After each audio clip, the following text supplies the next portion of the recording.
Today we are diving deep into the words could and would. We'll start with could. Now, could is pretty versatile, but we mainly use it in three ways: expressing past abilities, discussing possibilities, and making polite requests or suggestions. The first one, using could to express past abilities, is pretty straightforward. Let's look at the sentence. When I was a kid, I could climb trees.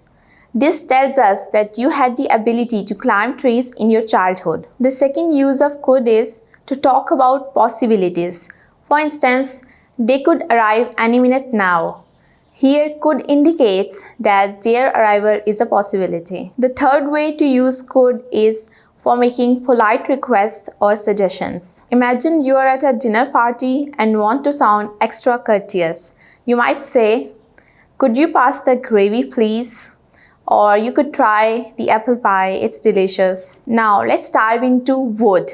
We generally use would in three contexts: making polite requests or invitations, describing habitual actions in the past, and discussing hypothetical situations. When making polite requests or invitations, would adds a touch of grace. For example, "Would you join us for dinner?" sounds much more elegant and inviting than a simple "Do you want to join us for dinner?" Talking about habitual actions in the past, would works much like used to. For instance, "My grandfather used to tell us stories every night." This suggests a routine or habit in the past. Lastly, we use would for hypothetical or unreal situations. For example, if I were a billionaire, I would buy a private island.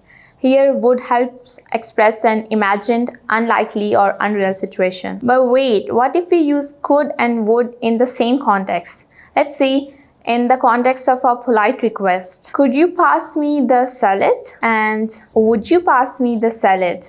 Both works fine. The choice depends on the level of formality and indirectness you want to convey. Alright, I know that's a lot to digest, but don't worry, we've got a fun exercise segment now.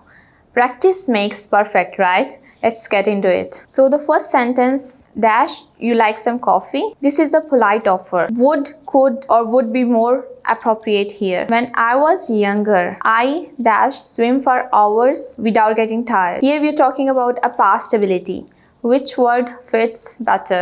Moving on, if I had more time, I dash read more books. This is a hypothetical statement. What should we use here? Remember, there are no wrong answers, only learning opportunities. Jot down your answers in the comment section below. I'll be hopping into the comments later to discuss your answers and clear up any confusion. Remember, the more you practice, the better you get. So keep practicing, keep learning, and keep making English a part of your everyday life.